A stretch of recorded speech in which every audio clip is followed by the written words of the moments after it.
Tom Brady and Rob Gronkowski strike again, securing themselves their another Super Bowl ring and cementing them down in NFL history as one of the best quarterback receiver duos in the league. Today, I really want to dive into the film and focus on Rob Gronkowski from this game and really dive into what the Bucs did to make him get in really good situations to go off for 60 yards and 2 touchdowns. So let's dive into the film breakdown. For this first play, I really have to highlight the Buccaneers' scheme and their offensive game plan. So pre-snap here, we got the Chiefs who are in a cover one man coverage look. And the Bucs dial up a really nice play here to counter this. We're going to be faking split zone to the right. Basically, man, we're going to be faking inside zone to the right. And Gronkowski's going to come back across the formation here and fake that split zone block on the defensive end. And with the Chiefs being in man coverage here, we're going to have Daniel Sorensen flowing across the formation following Gronk, which will have Mike Evans. He's going to run the slant here to pick off Daniel Sorensen. And with the Chiefs being in man coverage, this corner is going to clear out of the flats following Mike Evans down. And as we see at the snap of the ball, it's going to allow this huge crease to happen in the flats. Everybody's vacated out of the flats. Daniel Sorensen isn't able to get back over the top on Gronk.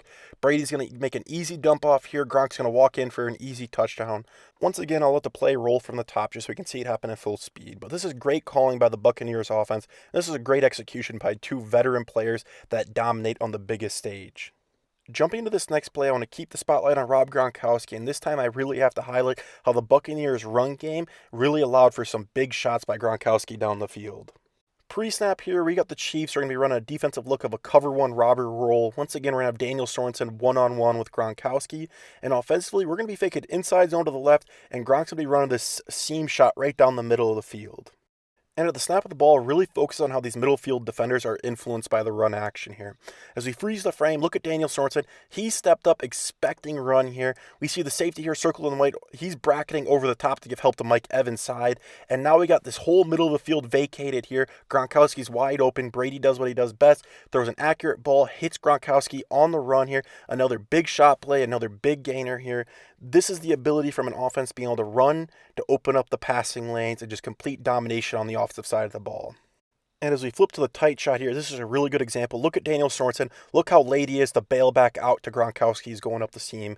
This is just the ability when you're dominating running the ball, it's going to create these massive windows to throw the ball into. Taking a look at this next play, I really want to focus on how the Buccaneers use Gronk to eliminate the Chiefs' blitzes all night long. Pre-snap, the Chiefs are going to dial up one of their favorite cover zero blitzes. And offensively, we're going to use these double slants at the bottom of the screen to clear out these man defenders and run another pick route on Daniel Sorensen. By forcing Daniel Sorensen to come over top of these slants, it's going to allow a lot of space for Gronk to work when he flares out to the flats here. And as I let the play roll here, keep an eye on Daniel Sorensen. Look how he likes to come over top of the slant routes. It's executed perfectly here. Gronk has the ball in his hand. Daniel Sorensen is 5 yards away from here. And we all know how physical Gronk can be with his run after the catch ability. And that's exactly what happens. He fights for extra yards, picks up a nice 7-8 yard gain here. These aren't the big flashy plays on the stat sheet or when you're watching the game live, but these are the type of plays that keep an offense on schedule to score points consistently on each drive. Let's be honest, these plays aren't a surprise that I'm breaking down. Bruce Arians is a great coach.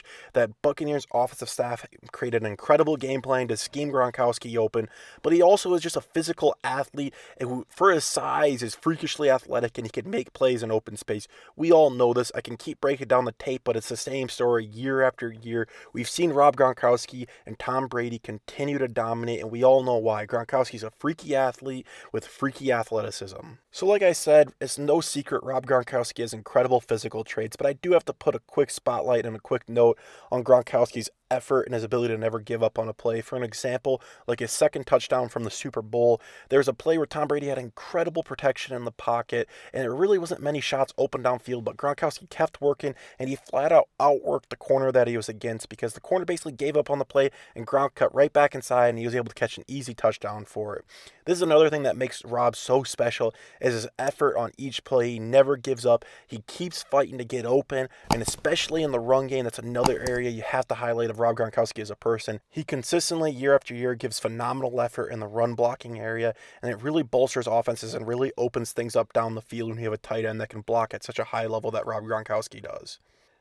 And overall, that really encompasses Rob Gronkowski's Super Bowl performance this past weekend. His ability to execute plays at a high level, his physical traits to outman man coverage, and his run after catch ability, and that effort in the run game, his effort consistently week in, week out, fighting to get open with his routes, fighting in the run game, mauling people in the run game, being one of the best run blocking tight ends in the league. Like I said, it all is a domino effect that leads to these dominant performances at the highest level and at the biggest stage of the game. But that'll do it for the film breakdown. Let me know your guys' thoughts on Rob Gronkowski's performance. Is he the greatest tight end of all time? Let me know down below. I love hearing from you guys. I'll see you guys in the next one. See ya.